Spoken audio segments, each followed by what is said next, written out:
But welcome everyone officially to the first episode of the Career Coaches Podcast.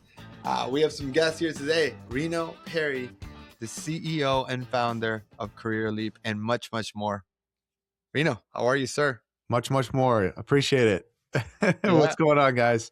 Good to be here. Good to be in front of everybody. We got a lot of cool stuff we're going to be talking about today. Yeah. So we might be new to this podcast, but we are not new to podcasting. I've had a podcast called the How to Get a Job podcast for over 8 years now, and it's a top 1% global podcast. And we've interviewed over 350 career coaches in that podcast. But we wanted to actually start all over, create a brand new podcast because that podcast is all about how to get jobs. There's more job search advice. But we wanted to actually create a podcast for career coaches by career coaches, talking more about the business of career coaching, not so much talking about star interviewing or negotiation tactics or anything like that. And we wanted to talk more about the business, the growing, the scaling, how to grow a scalable, profitable, and impactful career coaching business. So just to give you guys a little update on how this podcast is going to go, the first week of every month, we're going to have Adam Marino and myself talk about what's going on in the job market and industry trends. They're going to be sharing some things that they're seeing in their business with their clients and what we're seeing on LinkedIn. The second week of the month, I will be interviewing another career coach that's a successful career coach, or it'll be a solo episode. The third week of the month, we'll be bringing in two tech founders who we're going to talk about AI and how AI and technology is affecting the career coaching industry. And then the fourth week of the month, we'll have another guest, and then we'll repeat this all over and over. So to launch, I just hit my light.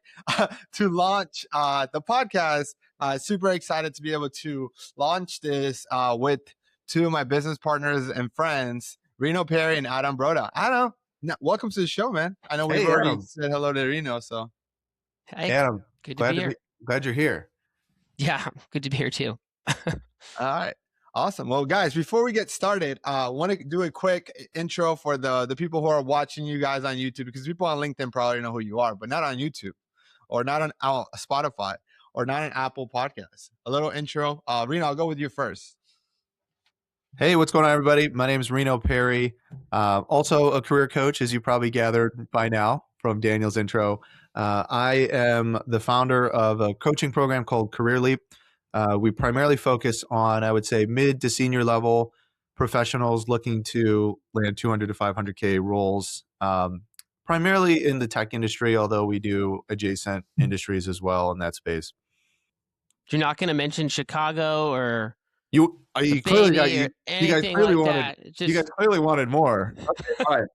I guess fine, Adam. Well, I know your intro is going to be very long. I just need yours to be longer so I can go longer. Yeah, that's really what you're asking. Yeah. So to Adam's point, I do live in Chicago. Before that, I was a coach for about a little over 10 years, doing it. About half those years, I would say, was doing it as a side hustle. Now have been fortunate to do this full time. Have an interesting background. I came from CPG space originally, worked at a company called Stanley Black & Decker. And then after that, I actually worked at LinkedIn for 4 years. So that was really transformative experience that I actually credit with launching my coaching business and what I'm doing now. But yeah, living at home in Chicago, got a little toddler who's just a monster right now, but it's all fun. York, yeah. And that's a little bit about me. All right, Adam, we're ready for the 10-minute intro now. One. Yeah. Okay, where to start? I was born in Lynchburg, Virginia in 1988. What a year. I'm kidding. That was real, but I'm not going to start that far back. Yeah, been a career coach for the better part of 6 years. Reno and I have virtually the exact same ICP. It's super awkward. We fight sometimes. We battle daily. It's also a joke. We're best of friends. But yeah, been coaching formally since 2019. My background is similar. I'm an engineer by trade. Kind of came up doing tooling and robotics and production systems, and then made my way into Amazon. Worked at Amazon for 5 years in the product and program space, and I really did love my time in corporate. It was hard for me to leave when the time came about a year ago, but have been full time coaching now for almost a year and a half, which has been super exciting. Have loved my time as a coach and kind of moving from a corporate world where I work for someone else and I work on products that other people own to working on my own products and working with people and kind of spending my time in the way that I want. So it's been a really fun journey for me. Obviously, the career coaching ecosystem has changed a lot in those 6 years in terms of, what do I do to help people get jobs? We'll talk about that, I'm sure, over the course of this podcast and maybe even a little bit today. But yeah, I live in Georgia. I have 2 kids, 4 and 6. Unlike Reno, I've never been in a mob. Relatively chill background, but yeah, that's me in a nutshell. Oh man, You don't seem super chill right now. Not with that comment, my friend. Guys, but also that kind of validates the mob statement, I guess, what I just said, right? That's right. Yeah. I'm not helping myself either, but I hope that the people that are listening or even watching this on either YouTube or LinkedIn can see that there's just going to be a lot of jokes and jabs here and there across the board. But we've known each other for a while, so yeah, sometimes it just comes out. Daniel, I'd love for you to tell some jokes. I don't think you've told a joke yet today. No. That goes at the end. You got to stick around. You got to stick around. That's a bridge too far. That's what Adam's saying. But Reno, now that I went to see the co-working space that you work out of, I can imagine where you are right now. You know where I'm at. I'm in that little room, the little cubby. Yeah. My little escape. Yeah, that's where I'm at. Yeah, got it. I run right by the office. Yeah. Awesome. Well, today we're going to be talking about our producers kind of prepare some information for us to talk about what's going on in the industry, in the job market. Maybe do a little bit of recap of 2025, but more importantly, what we are seeing, what we're thinking in 2026. So I want to actually have this Adam kick us off and kind of talk to us on what when we talk about the point number 1 about major layoffs reach 7-year highs in 2025. What did you see in the job market in 2025? And what do you predict, or what are you suggesting? What do you think 2026 is going to look like? Well, that's the whole podcast, Daniel. Dang, it's not the whole podcast. Just get started, man. Just get started. Yeah, that's a very, very loaded question. There's a lot of pieces there. Let's just start with what happened factually speaking, right? We saw layoffs increase for the 4th straight year. 2025, I think we ended up around 1.2 million layoffs in the U.S. 2024, there's around 756,000. 2023, about 720,000. So layoff numbers have continued to go up.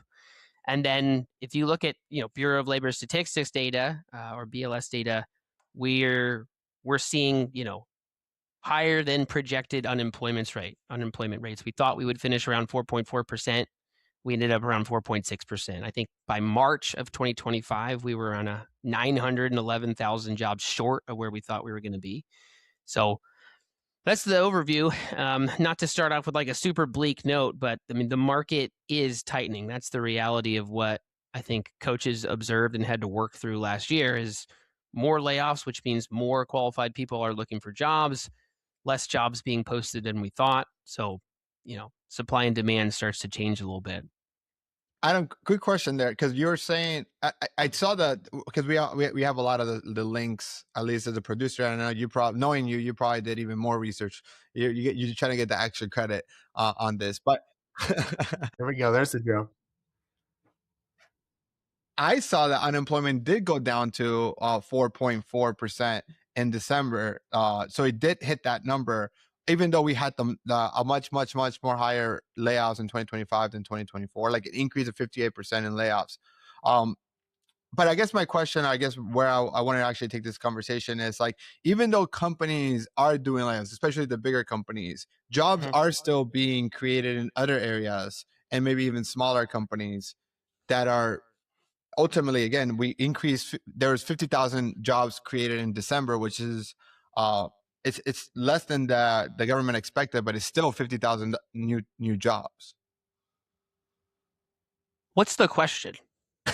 I guess the question is, to me, I guess the question that I was going to ask you more than anything was, do you expect this to continue? Like more layoffs and then more jobs being created, or do you expect this to like balance out? Like, sure, there's 1.2 million jobs, layoffs in 2025, but there were over 1.2 million people jobs created, so it did balance out. I don't think it balanced out. I would challenge what data you're looking at. Obviously, Okay. I did my own research, but my opinion is we're in the middle of a couple different complexities. I like to think about it like an onion, right? There's layers of complexity here. 2025, we saw some weird layers. We saw tariffs at the beginning of the year. Tariffs created a bunch of uncertainty, and that wave effect kind of cascaded through different industries and caused some things. I think the biggest one, the elephant in the room with a lot of the places that I serve, right? I think Reno and myself, we focus a lot on the tech industry. AI is kind of doing its thing.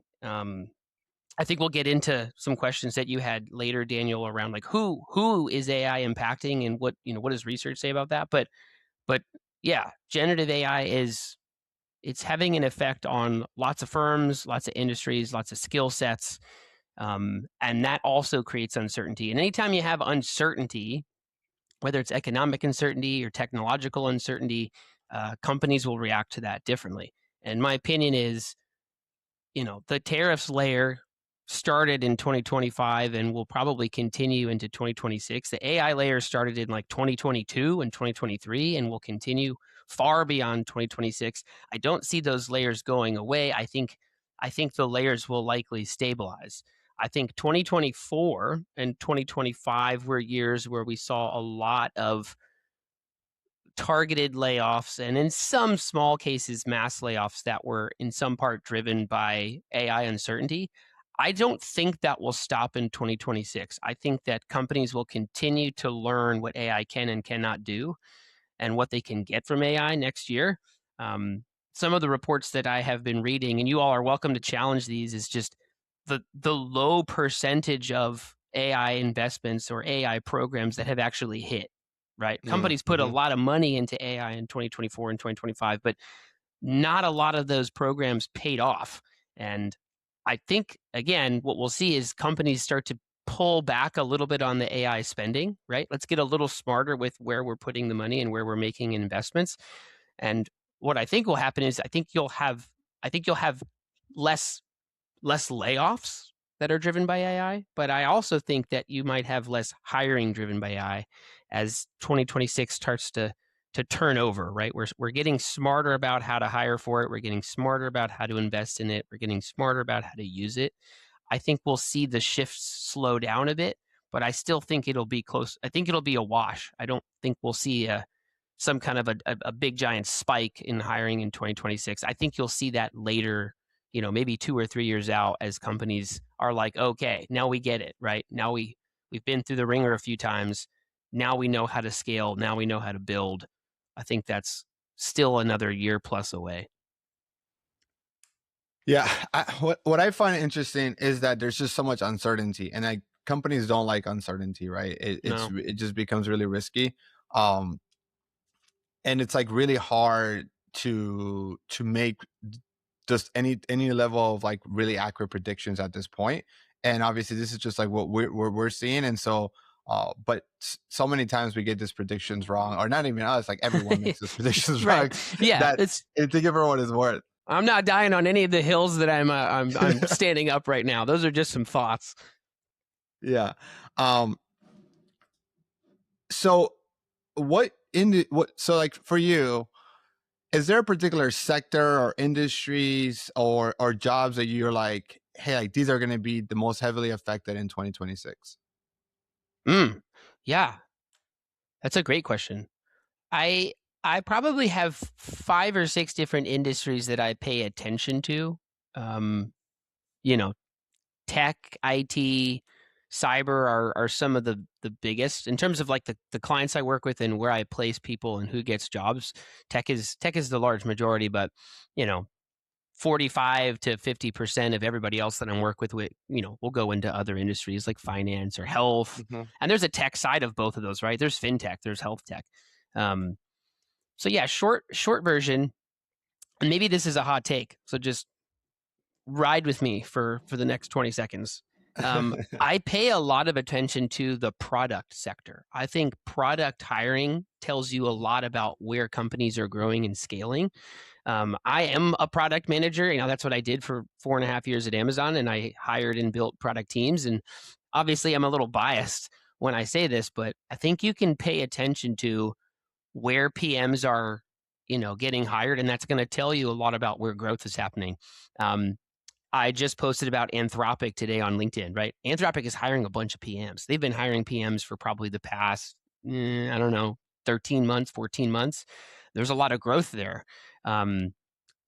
Companies like Amazon, right? They just went through another round of 16,000 layoffs. Like, they don't have as many product roles as they might have had a year ago or 2 years ago. So a lot of times I'm watching some of the PM roles that are tied to growth. In terms of what that tells me about the industry and what that tells me about hiring trends, that's a loaded question. I think in 2026, to answer your question very specifically, you will continue to see white collar jobs impacted by AI. I think a lot of the analytics roles, business analytics positions, business intelligence positions, BIE, like business intelligence engineering, I think analytics is some of the stuff that's on the early side of the chopping block. I don't think you'll hire an analytics position in the same way you did 2 years ago because of what AI is capable of doing. The bridge between artificial intelligence being able to comb through just gobs and gobs of data and index it and pull insights out and then turn those insights into individualizations, that's here. We have that capability. So, does a big giant company need to go out and hire a BA or a BIE or those types of roles? I think no. So there's probably a longer list. I can dive further into that, but in my opinion, I think that's where we're starting. I think we're seeing less analytics roles across the board, and that's some of where AI is starting to seep in. And again, we'll talk about this more.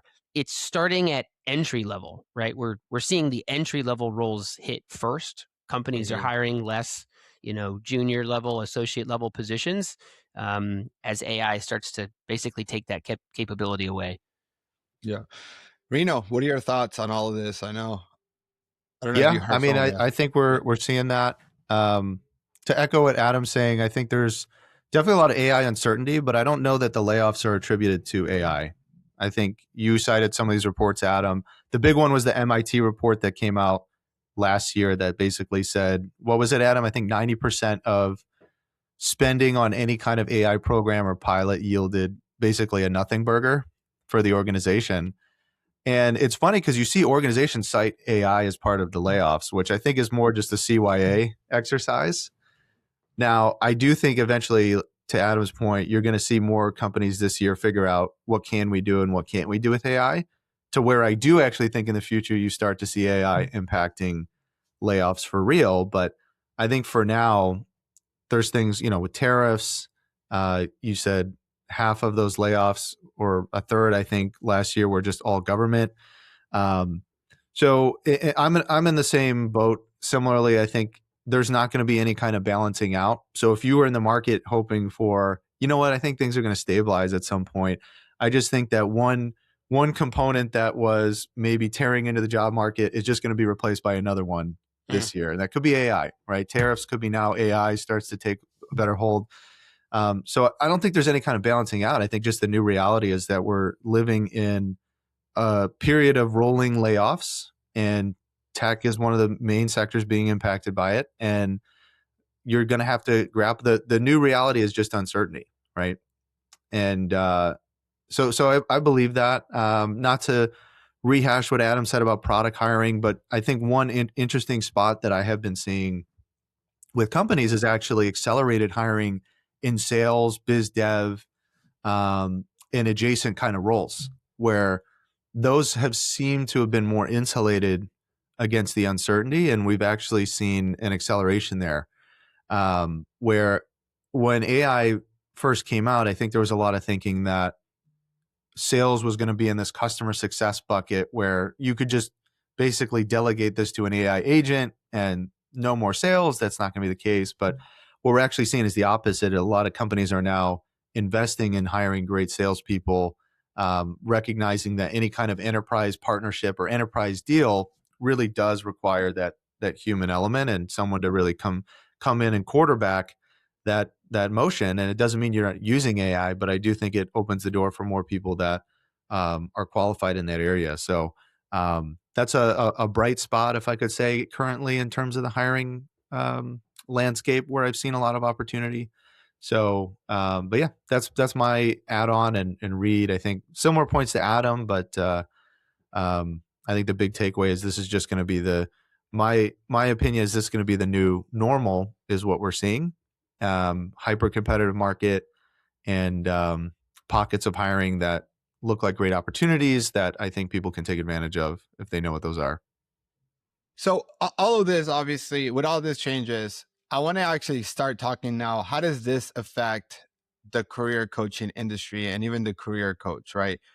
The first, I guess, question that I would have for you guys, and anyone can take it, right, is how do you think, we talked a lot about AI shifting, affecting the way companies do business, but how do you think AI is affecting people, how people apply for the jobs, but also how companies source or filter those applications and decide who to move forward with? Because from what I know, as of right now, AI is still not making the final decision on who gets the job or not. That's still being done by a human, with the hiring manager or the recruiter, like probably the hiring manager, depending on the role, right? What do you guys think?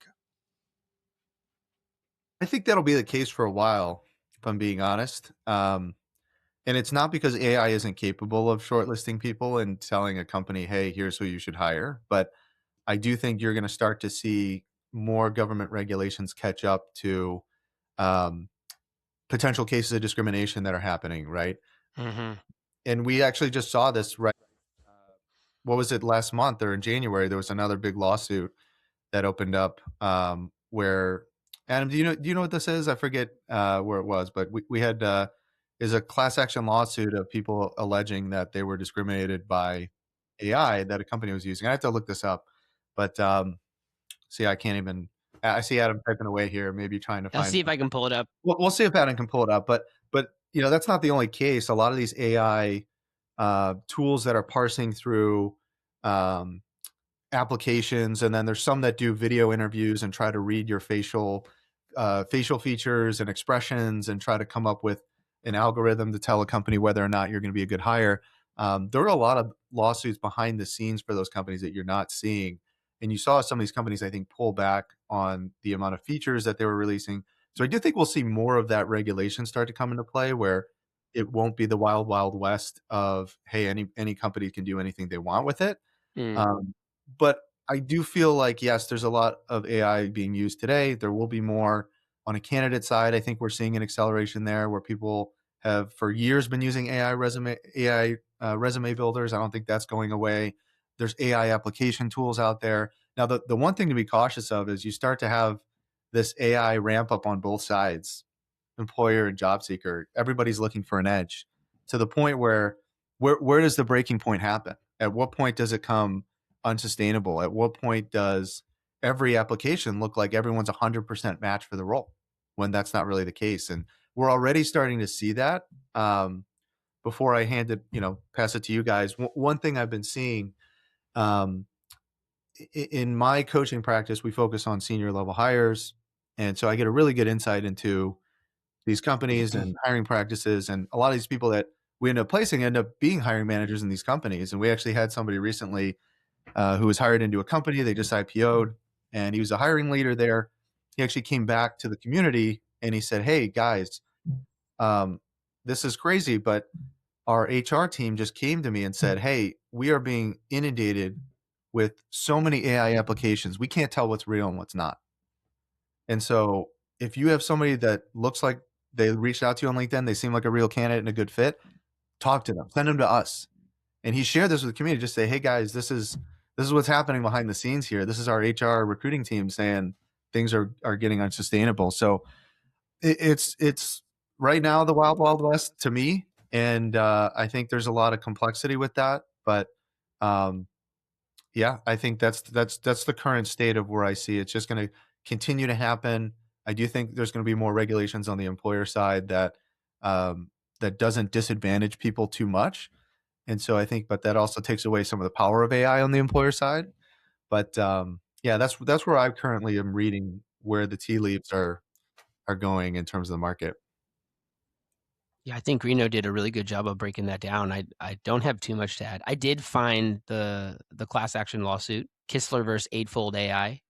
Eightfold, yeah. They're a Yeah, big player in the AI recruiting space, and so there you go. You see one example of that now impacting one of the major players in AI, the talent AI recruiting space. and they're not the first. There's a string from, all the way into 2023 through 2025 of class HireVue is action another one. lawsuits. Yeah, Harper versus SiriusXM, ACLU versus HireVue and Intuit, Mobley versus Workday. Workday was one of the biggest ones. Yeah.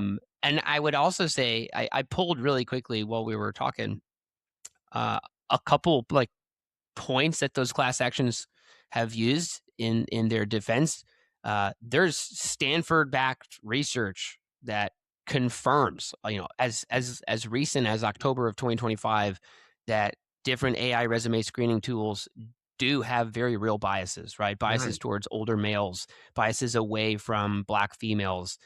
It's not all that difficult to prove. So there's a lot of legitimacy to these case studies. I think, just like Reno said, I think what's needed right now is more regulation.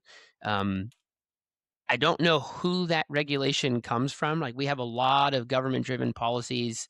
We have Equal Employment Opportunity Act. We've got a lot of things that influence how hiring has to happen. I'm saying, from my knothole, most of the firms that I am aware of that are using ATS software with with AI embedded, the AI is screening or parsing, right? Or the AI is assessing and collecting information, but humans still have to make decisions on who moves forward. That doesn't mean AI isn't deciding things, right? The AI could decide on fit. The AI could rack and stack. If you have 100 people that apply, right, the AI could decide what order they're shown to the next round. And that's where a lot of these class action lawsuits are coming from, is like, you didn't reject me, but you put me at the bottom, right? Because the screening tool is biased. So Yeah. yeah, I think there'll be, I think exactly like Reno said, I think you'll see more regulation as long as the string of research continues to prove that there's biases, and as long as these class actions continue to happen, and there's winners and losers, right? Yeah. I think the government will step in at some point with some better regulation. At least I hope that's the case. Well, to go back to Daniel's point too, I think you originally asked, like, what does all that mean for the career coaching industry? Or Yeah, maybe that was the exactly. second question, right? Yeah. So we've kind of painted the picture of what's going on and the uncertainty. I do think that is a positive thing for career coaches. If you're thinking about getting in the career coaching space, or you are a career coach currently, you've probably seen just the uncertainty that surrounds the job market now. And I see it too. We have clients that come in and they don't know what the heck's going on with AI on the job seeker side or the employer side.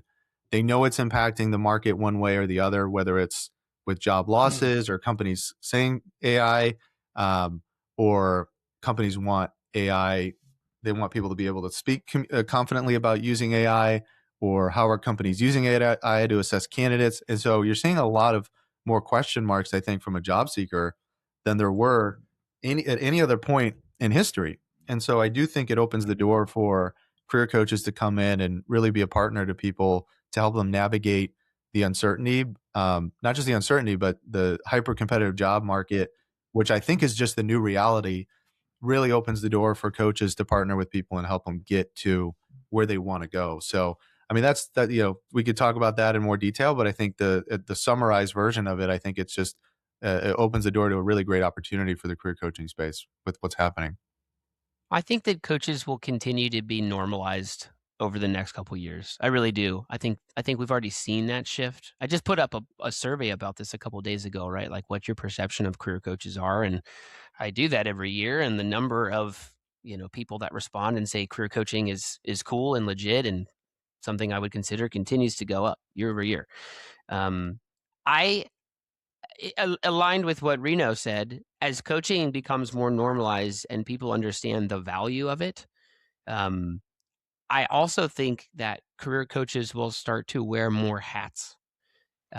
It's not just going to be, write my resume and help me tell good stories and make my LinkedIn look pretty.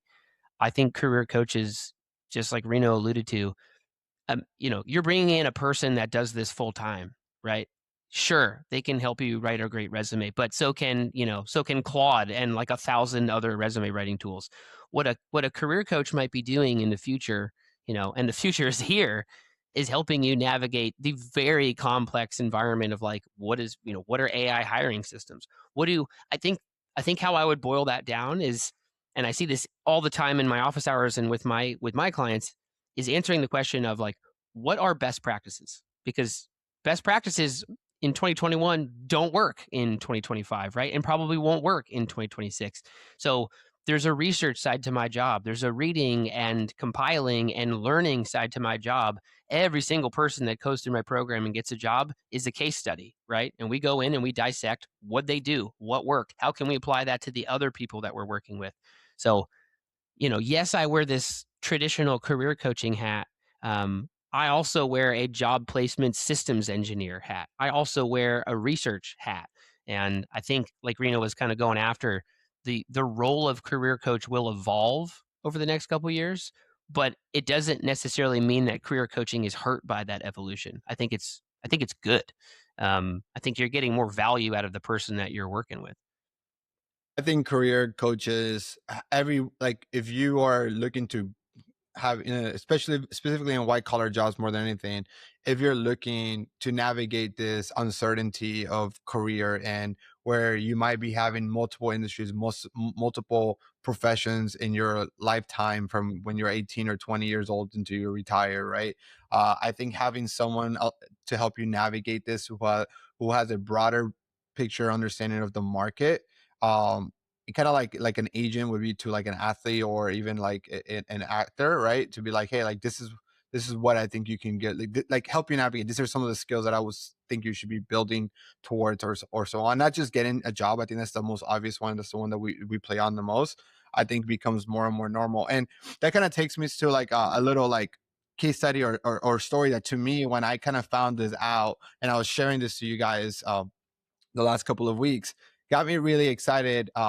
So I think that the more AI becomes normalized in all aspects of business, including recruitment and so on, and I think that more people are going to crave more human interaction, and I think that the human side of career coaching will become even more and more important. Just like live events are going to become more and more important, people are just going to crave experiences more than anything else because everything that they don't want to talk to a robot or an AI the whole time, right? And what I found this is like moving on. There's a lot of similarities of where therapy was in 2012 where career coaching is in 2026. So back in 2012 therapy was stigmatized, right? Like people going to therapy, there's a stigma correlated to that. It was very clinical and it was very segmented. Like there wasn't like a big player that owned therapy, right? There was local therapists that you can go to in person, and it was very clinical in that sense, right? And then in 2013 Alan Mattis, as one of the main co-founders, started BetterHelp, right? And he started BetterHelp, and essentially through a very good marketing efforts where he worked with influencers and podcasters, he was able to make therapy accessible in clicks, not driving to it. He made it not so much clinical, and he made it accessible. They were able to introduce therapy to over 1.5 million Americans, which then spilled over to the point where therapy became, in a way, cool, normalized. Like all these influencers and celebrities were saying, hey, I have mental health issues, I go to therapies, it is not a bad thing, it is normal to go to therapy, right? And Alan essentially ran and became CEO of was CEO of that company for 10 years. That company got acquired a couple of years after launching it, and they do over $1.1 billion in annual revenue, which means it's a huge market.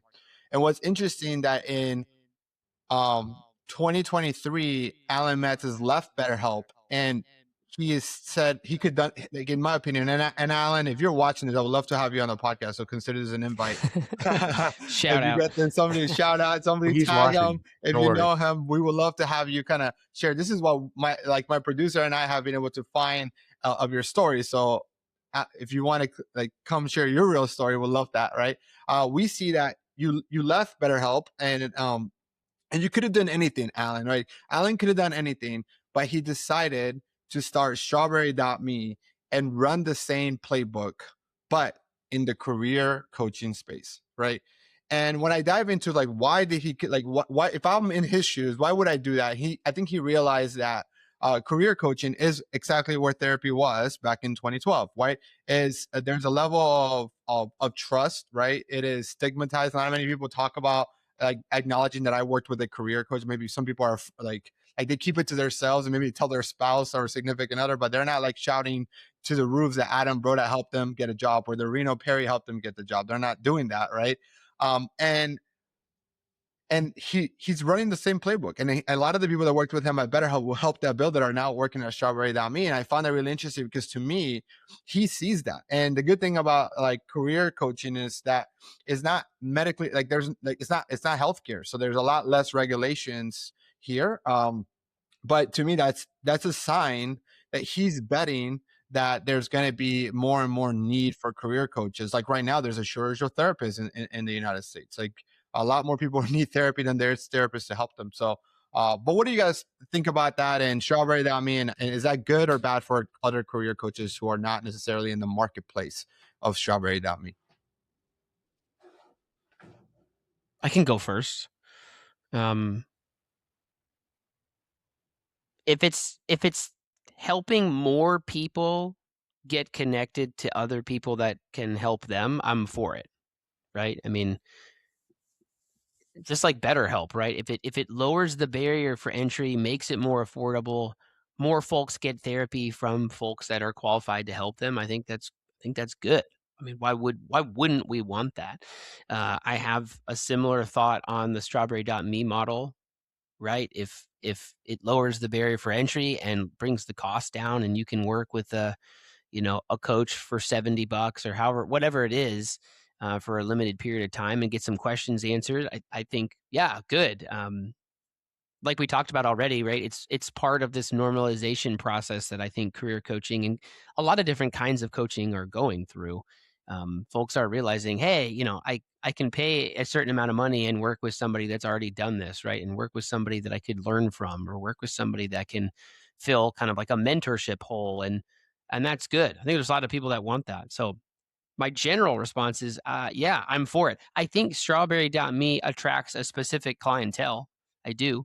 I think the amount of money that you're paying, and what you get out of that relationship is probably a Price is Right situation. I think there's higher order career coaching services. There's higher order career coaching programs. But I think Strawberry.me, to put it very simply, opens the door for more people to be curious about that stuff, right? Hey, I jumped in, I paid a subscription, I talked to a coach a couple times for a month. I see the value, right? But now I'd like to go to the next level and have somebody help me do something bigger or do something more, or now I want to go after bigger goals. So, yeah, I think it creates a little bit of a pipeline, and I'm excited about it. I think it's going to be good. Yeah. What are your thoughts? I think anything that democratizes access to coaching, which is essentially what their mission is, right? Is net a good thing for the industry. And you've already started to see that for the last 10 plus years that's been happening in a corporate environment where before Strawberry.me, there were a lot of companies that were doing that in a B2B world. So you had companies like BetterUp, which was a company I used to work for, not to be confused with BetterHelp, and then Coach Hub or Better Work, Better Work. Yeah, right. So is there another better out there? Probably. Yeah, right. But there were a lot of players in the space. There still are today that were catering to B2B, and the idea there was to democratize coaching as well. But B2B, I think at the time was more accepted to do that. And what you've started to see is people got acclimated to what a coaching relationship is. What is coaching? And then when they went to their next company, they would say, "Hey, do you guys have coaching here?" And even if they're not at a company, they still understood the value of coaching and could seek that elsewhere, if it's strawberry.me or if it's maybe working with an independent coach. And so I think just in general, like Adam's saying, it opens the door to more people being curious about, hey, what is coaching? But also I got a little taste of the coaching. If you've already had it, I recognize the value, and I understand now working with a partner and helping me navigate this uncertainty. So yeah, overall, I think it's a really good thing for the industry. And even if rate wise or business model wise, you may not necessarily agree with it. Um, it still, I think, is going to open the door to where a lot of people can win if you're in the coaching space. You know, I think that Strawberry Dummy is really, really good for the coaching, for career coaches. I think I also have a very good growth mindset. And if I think about it from the business of career coaching, right? I think that both models, and I'll walk through what those two main models are for me, is coexist, because there's a preference of what you want, right? And I think a lot about this in like health and fitness, of like you have your, like, low, like, monthly gems, and then you have like a personal trainer that's selling you a transformation to help you lose tons of weight, right? And it just depends where you are in your journey. And don't kill me, Alan, if you're watching this, but I signed up for strawberry.me and I did 2 sessions because I wanted to see the experience and everything like that. And what I realized is that their business model, not only the way that they do subscription, which is a monthly thing with like one column a week, and then you have, chat access to your coach throughout the week, it's different, but they're also coming from a coach's point of view, not a strategist point of view. Like, we say we're career coaches, but if we think about it from the ICF certification of what coaching is, a career coach really just asks tons of questions and helps you get to that conclusion, right? But a lot of what we're coaching, or at least how I used to help international students get jobs, I was more of a career consultant or a career strategist. I was telling our clients, here's a strategy, here's a tactic, here's what to do. And like when I was talking to my my strawberry.me coach, they're all of them have some sort of a certification, ICF being the most common one. They would be asking me like, so what are you looking for? Like they're like, if I were to be like, hey, can you do my resume for me? They wouldn't do that, right? Versus like all of your programs, Adam Marino, you guys do it's part of your program is to do the resume. And I think that, so the way I think about it, you have one model, which is a marketplace model. If you're a career coach and you do not want to run a business, like you don't want to market, you don't want to build a personal brand on LinkedIn, you don't want to do legion, you don't want to do sales calls, you don't want to do all of that, right? I think going towards the marketplace model, whether it's strawberry.me or any other competitor that comes out that I maybe doesn't top of mind come to mind, I think that's a good one. Or even if you coach at BetterUp, like if you're doing B2B coaching, great, go to the marketplace, right? And in that point, they're charging $70 an hour. I'm sure you're not getting $70 an hour as a coach. They're going to take their cut. And then in the other model, I would say like you're running the business and you're building the business, and you're responsible for all those marketing, lead gen, sales, delivering the service. And in this model, the one that I talk a lot about in Opting, the one that you guys actually run, right, is a high ticket, high transformational model that we like the client works into the result is done, right? Where at strawberry.me, you can cancel anytime, right? And in fact, they're incentivized to keep you there longer. So it's a different incentives situation, right? Because you're paying $70 $70 a week. If you help them get a job in 4 weeks, then strawberry.me, the platform, only made $280, right? So in fact, they're not incentivized for you to get the job. Are they out, like, that's different incentives. Where in our case, in the way that you guys work with your clients, there's a flat fee that they work with until they get the ultimate job. If you can help them get a job in 2 months, happy client and happy better for you guys' business as well. And so I think it's, again, two different business model, and there's going to be some people that prefer the subscription model and they don't want to run a business and they just want to go on, log in and see the calendar being packed by strawberry.me. Fantastic. And then the other one, they're building their own business with their personal brand and their own team. And again, that works too. And there's no right or wrong. I think it's like a preference for the career coach and what they want to focus on. I completely agree, right? The platform attracts 10,000 signups monthly at this point, right? So clearly there's clearly there's demand for it. As I said, as you said, I think the folks that are doing the coaching, they have the certifications, but it's, what are you getting for $70 a week, right? What's the value output that is going to actually trigger? So if you want to talk to a consultant or a strategist, if you want to get some questions answered, or maybe again, like maybe your budget is just pretty limited and you have less to spend, then I think it's a good solution that meets people in the middle. Which to me, and I realized I was going to say, like, I think this is really interesting because I think a lot of people will start at Strawberry.me and say, hey, I see the value of this, but I just want more help. I want somebody to do my resume. I want somebody to do a lot and come to us. Which I guess my question to you guys is, I know that a lot of the companies that do layoffs do offer some sort of support to help them get the next job. And correct me if I'm wrong, but a lot of the people, and then you guys know more of those companies and what they are, but a lot of times your clients have access to those resources, feel that are a little bit too generic, and they actually are willing to pay to work with you guys because you guys provide a whole new level of support. And so, like, even in that scenario, shows that it trickles down. I guess if your question is like, do I feel threatened? I guess my short answer is no. Like, I don't feel threatened by Strawberry.me as a business. I like, it doesn't, they don't do what I do, right? They just, that's the short answer. Like, it's a completely different service. I get people jobs. Strawberry.me doesn't do that. And to your point, right? Like, Strawberry.me is just another player on the spectrum of career coaching service options. Yeah, we get people, and I know, Reno, we've even talked about this, right? Like, we see people come from LHH, we see people come from like ECP, which are big, giant, like, 8, 9, 10, 11, 12 figure companies where, if Cisco's going to lay off 20% of its staff, they'll go and contract for millions of dollars with a company like ECP, Executive Career Placement, and ECP will come in and run this, kind of low effort, high volume program with 20,000 people or, thousands and thousands of people. And it's the same feeling, right? Like, they don't offer the high degree of personal touch that I think people like Reno and myself offer. So yeah, it's a gateway. It's a pipeline. It's just another option for someone to finally see the value of what coaching can do.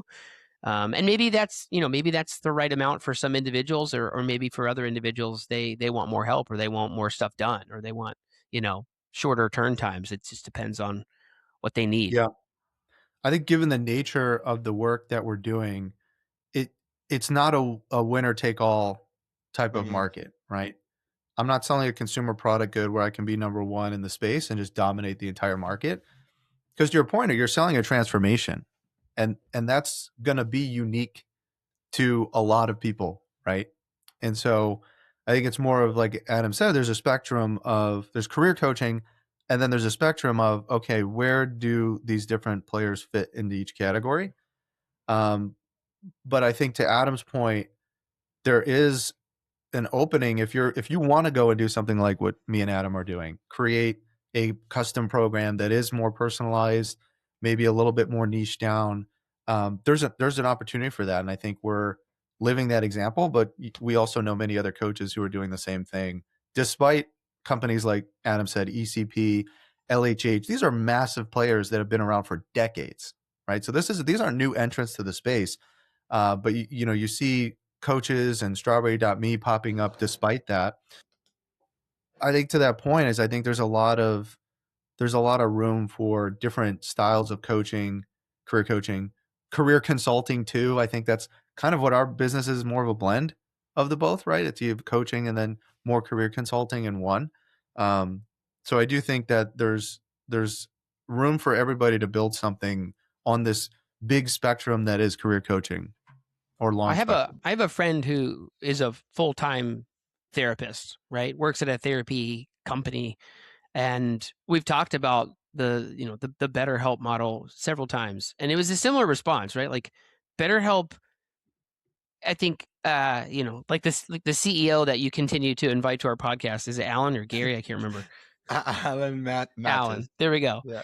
Shout out to Alan, right? I think what he did is he kind of looked at that spectrum, right? Here's the therapy spectrum, here's the career coaching spectrum, and we said, where on that spectrum isn't there an offer, right? Where on that spectrum are we underrepresented? Where on that spectrum do people need the help and there's not a solution to get it to them?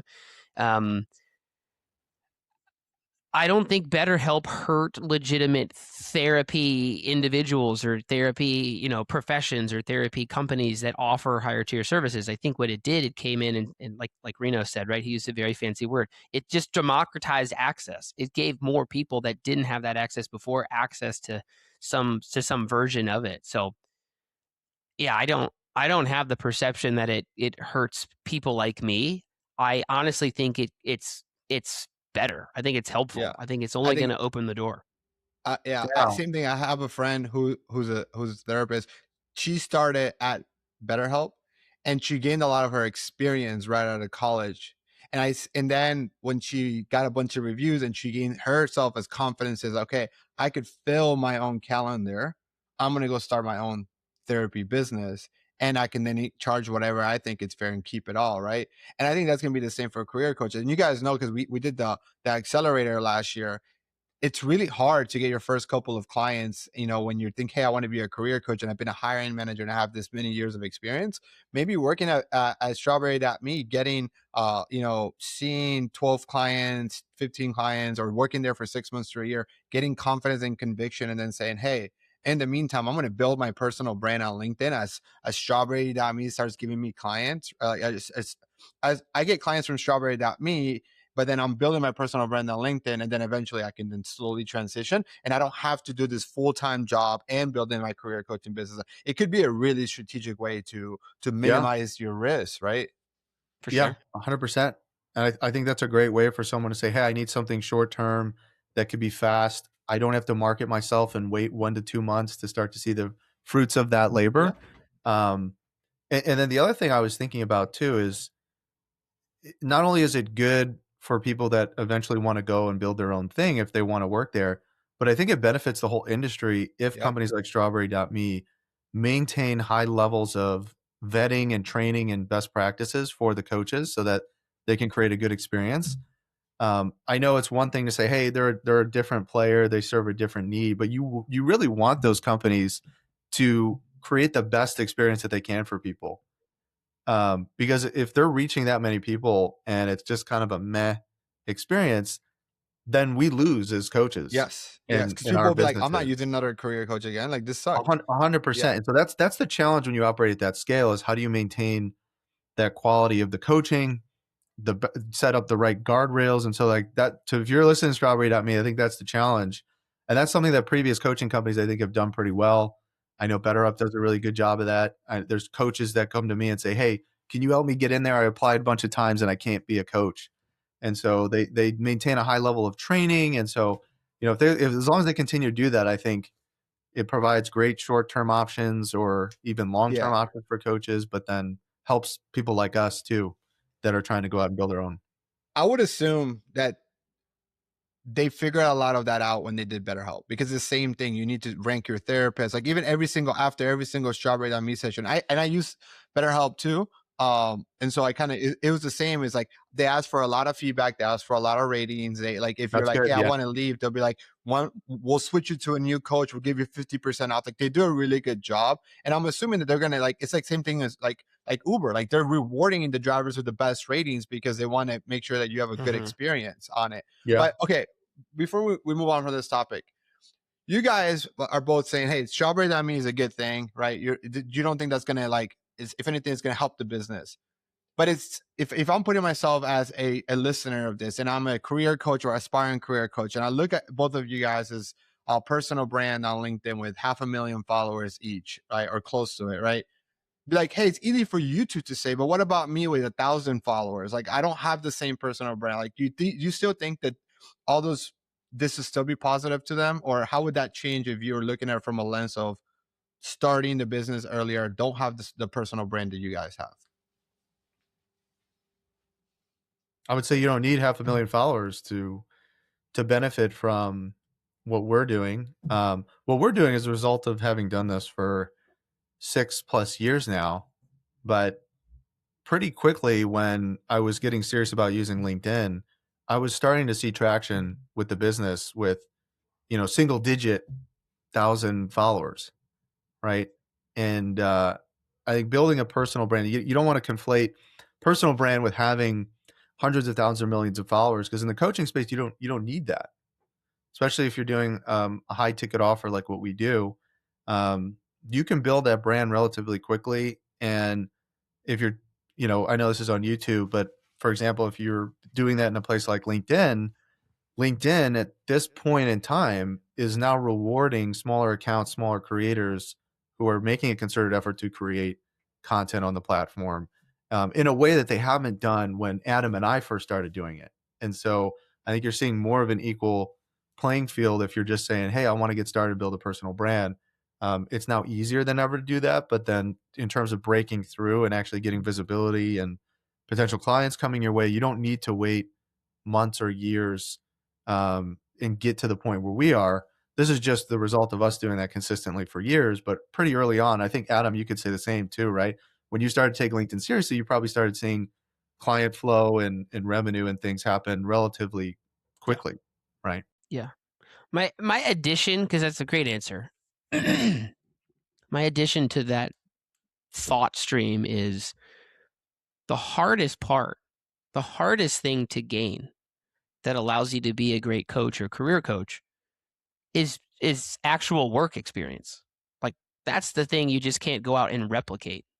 A high school intern with a camera and some creative TikTok tactics can rapidly become, a person on the internet that's got hundreds of thousands of followers. For example, you can go out on LinkedIn and you can start posting about AI, which is a super hot and heavily followed topic.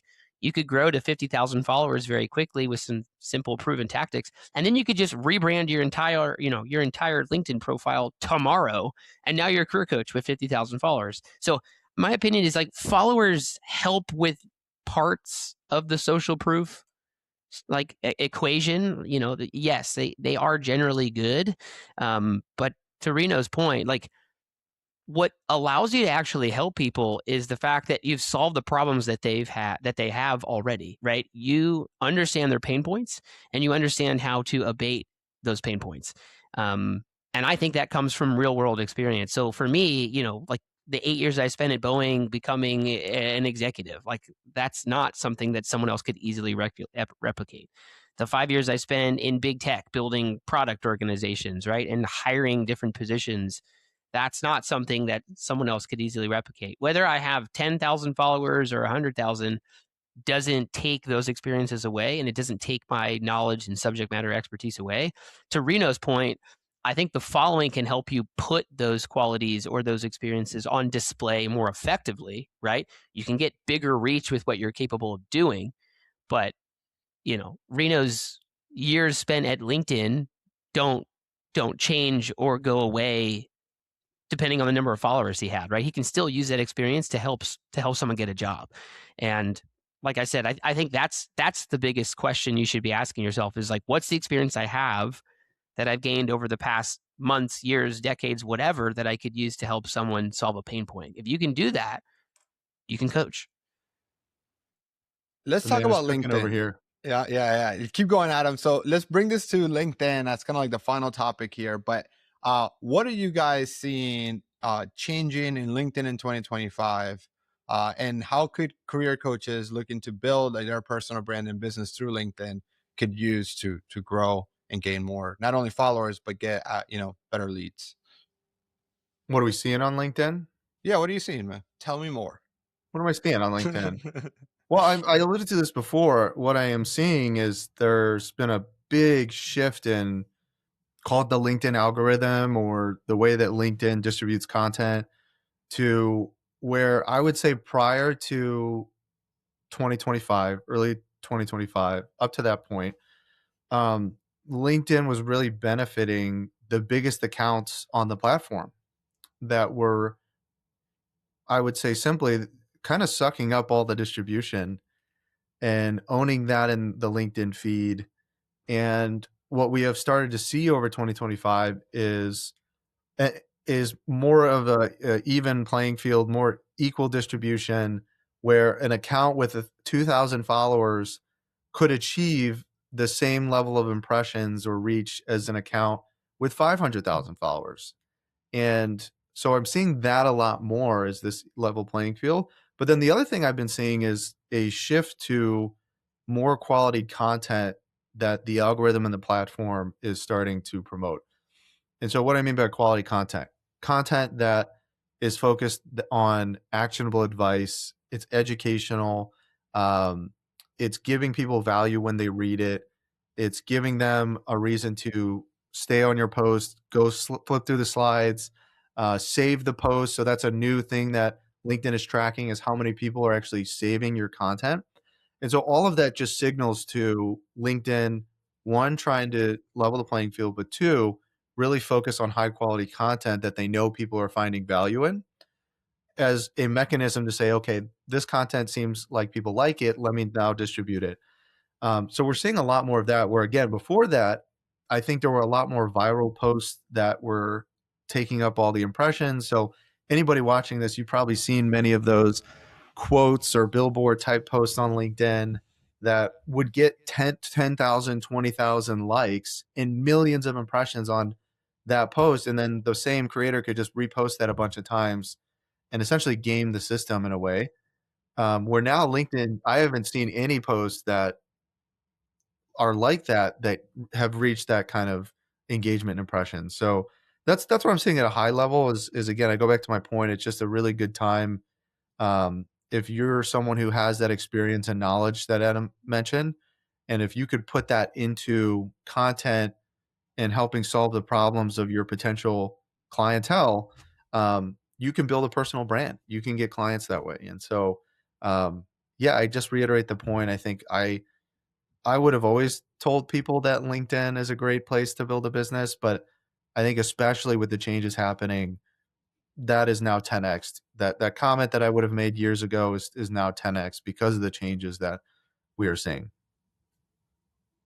Yeah, again, not a ton to add there. I think Reno did a good job of something, Adam.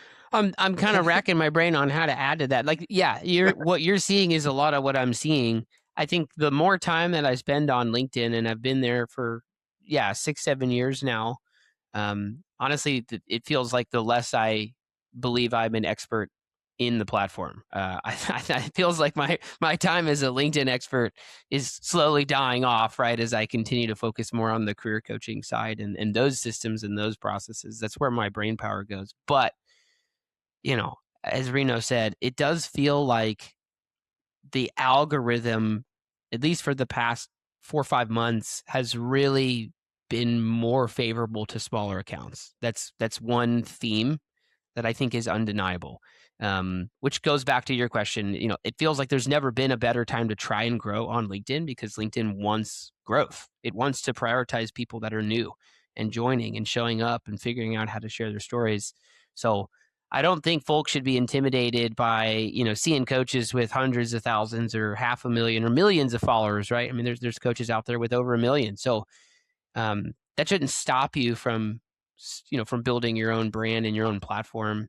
The one last thing I'll say, though, is, you can build that in a lot of places. It doesn't just have to be LinkedIn. I think LinkedIn is one of the absolute best marketplaces for it, because that's where your clientele is, especially in the career coaching space. But in 2025, we saw a handful of high-profile career coaches pop up on other platforms, right? If you want to dance on TikTok, right? If you want to make YouTube videos, if you want to, do Instagram posts, I think there's mechanisms and avenues there as well. But like Daniel and Reno were saying, you don't need hundreds of thousands of followers to start a business. You don't need hundreds of thousands of followers to wear a coaching hat. And for you to make that assumption and create that barrier artificially, I think you're just holding yourself back. Yeah.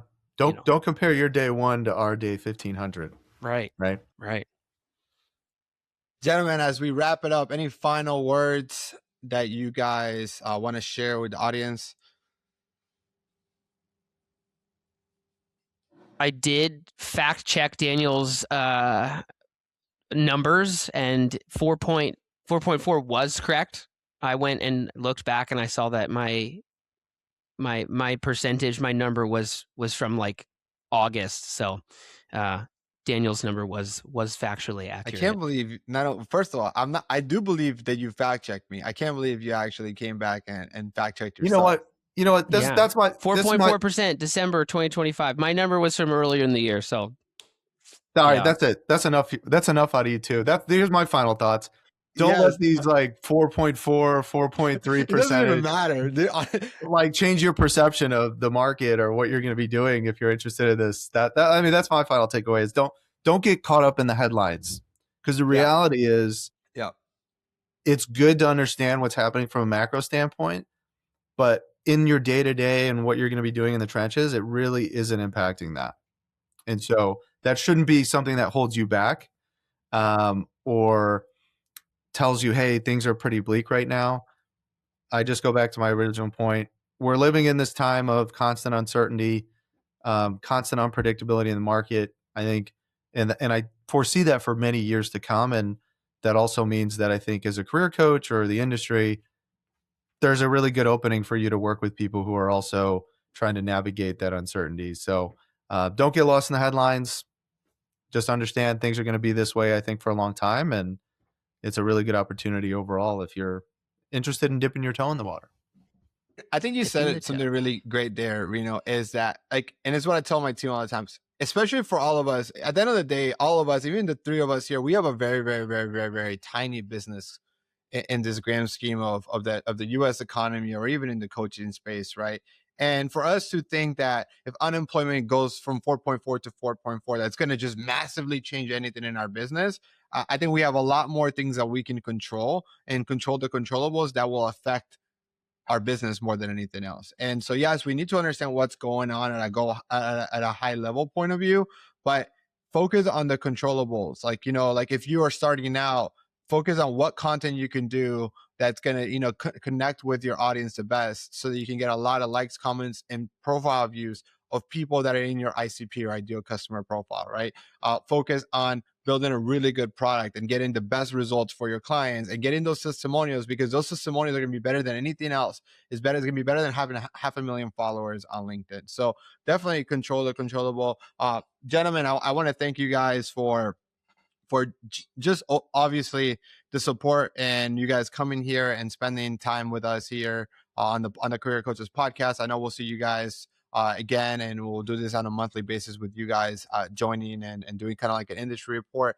If you're watching this, if you find value in this, don't forget to like and subscribe. And if you're not already following Adam and Reno on LinkedIn, what are you waiting for? Follow along the journey. What are you waiting for? And yeah, what are you waiting for? Thank you guys so much for watching, and we'll see you guys on the next episode. Bye, everyone.